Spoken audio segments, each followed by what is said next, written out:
The Desire of Ages, Chapter 2, The Chosen People. For more than 1,000 years the Jewish people had awaited the Saviour's coming. Upon this event they had rested their brightest hopes. In song and prophecy, in temple rite and household prayer, they had enshrined his name. And yet at his coming they knew him not. The beloved of heaven was to them as a root out of a dry ground. He had no form nor comeliness, and they saw in him no beauty that they should desire him. He came unto his own, and his own received him not. Yet God had chosen Israel. He had called them to preserve among men the knowledge of his law and of the symbols and prophecies that pointed to the Saviour. He desired them to be as wells of salvation to the world. What Abraham was in the land of his sojourn, what Joseph was in Egypt, and Daniel in the courts of Babylon, the Hebrew people were to be among the nations. They were to reveal God to men. In the call of Abraham, the Lord had said, "I will bless thee, and thou shalt be a blessing, and in thee shall all families of the earth be blessed." The same teaching was repeated through the prophets. Even after Israel had been wasted by war and captivity, the promise was theirs. The remnant of Jacob shall be in the midst of many people, as a dew from the Lord, as the showers upon the grass that tarrieth not for man, nor waiteth for the sons of men. Concerning the temple at Jerusalem, the Lord declared through Isaiah, "Mine house shall be called an house of prayer for all peoples." But the Israelites fixed their hopes upon worldly greatness. From the time of their entrance to the land of Canaan, they departed from the commandments of God and followed the ways of the heathen.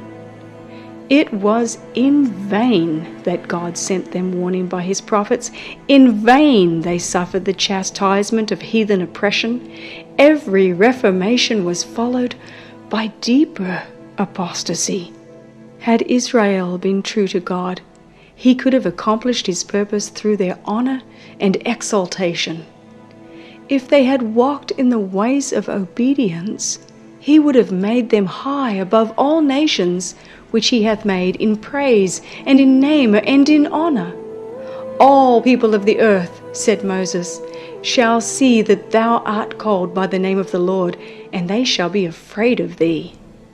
The nations which shall hear all these statutes shall say, Surely this great nation is a wise and understanding people. But because of their unfaithfulness, God's purpose could be wrought out only through continued adversity and humiliation. They were brought into subjection to Babylon and scattered through the lands of the heathen. In affliction, many renewed their faithfulness to his covenant, while they hung their harps upon the willows and mourned for the holy temple that was laid waste. The light of truth shone out through them, and a knowledge of God was spread among the nations. The heathen systems of sacrifice were a perversion of the system that God had appointed, and many a sincere observer of heathen rites learned from the Hebrews the meaning of the service divinely ordained, and in faith grasped the promise of a Redeemer. Many of the exiles suffered persecution. Not a few lost their lives because of their refusal to disregard the Sabbath and to observe the heathen festivals. As idolaters were roused to crush out the truth, the Lord brought his servants face to face with kings and rulers, that they and their people might receive the light. Time after time, the greatest monarchs were led to proclaim the supremacy of the God whom their Hebrew captives worshipped. By the Babylonian captivity, the Israelites were effectually cured of the worship of graven images. During the centuries that followed, they suffered from the oppression of heathen foes until the conviction became fixed that their prosperity depended upon their obedience to the law of God. But with too many of the people, obedience was not prompted by love. The motive was selfish.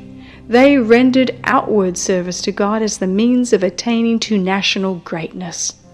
They did not become the light of the world, but shut themselves away from the world in order to escape temptation to idolatry. In the instruction given through Moses, God had placed restrictions upon their association with idolaters, but this teaching had been misinterpreted. It was intended to prevent them from conforming to the practices of the heathen, but it was used to build up a wall of separation between Israel and all other nations. The Jews looked upon Jerusalem as their heaven, and they were actually jealous lest the Lord should show mercy to the Gentiles. After the return from Babylon, much attention was given to religious instruction. All over the country, synagogues were erected, where the law was expounded by the priests and scribes, and schools were established which, together with the arts and sciences, professed to teach the principles of righteousness. But these agencies became corrupted. During the captivity, many of the people had received heathen ideas and customs, and these were brought into their religious service. In many things they conformed to the practices of idolaters. As they departed from God, the Jews in a great degree lost sight of the teaching of the ritual service. That service had been instituted by Christ Himself. In every part it was a symbol of Him, and it had been full of vitality and spiritual beauty. But the Jews lost the spiritual life from their ceremonies and clung to the dead forms. They trusted to the sacrifices and ordinances themselves, instead of resting upon Him to whom they pointed.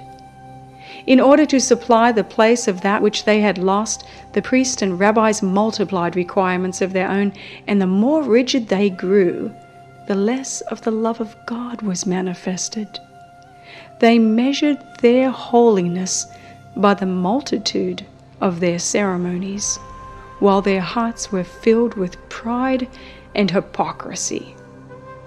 With all their minute and burdensome injunctions, it was an impossibility to keep the law. Those who desired to serve God and who tried to observe the rabbinical precepts toiled under a heavy burden. They could find no rest from the accusings of a troubled conscience. Thus Satan worked to discourage the people, to lower their conception of the character of God, and to bring the faith of Israel into contempt.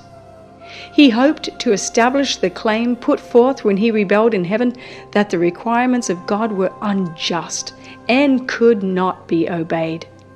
Even Israel, he declared, did not keep the law.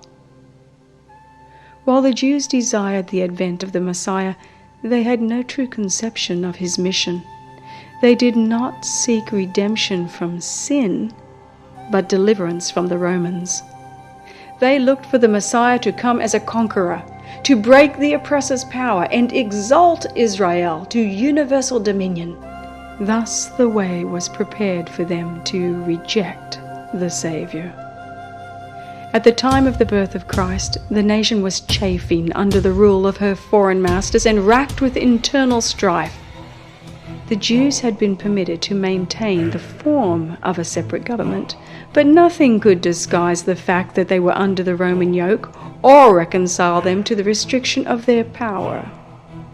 The Romans claimed the right of appointing and removing the high priest, and the office was often secured by fraud, bribery, and even murder. Thus the priesthood became more and more corrupt. Yet the priests still possessed great power, and they employed it for selfish and mercenary ends. The people were subjected to their merciless demands and were also heavily taxed by the Romans. This state of affairs caused widespread discontent. Popular outbreaks were frequent. Greed and violence, distrust and spiritual apathy were eating out the very heart of the nation. Hatred of the Romans and national and spiritual pride led the Jews still to adhere rigorously to their forms of worship.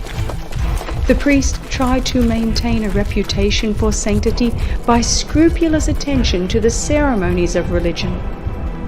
The people, in their darkness and oppression, and the rulers thirsting for power, longed for the coming of one who would vanquish their enemies and restore the kingdom to Israel.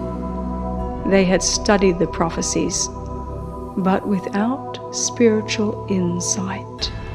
Thus they overlooked those scriptures that pointed to the humiliation of Christ's first advent, and misapplied those that speak of the glory of his second coming. Pride obscured their vision. They interpreted prophecy in accordance with their selfish desires.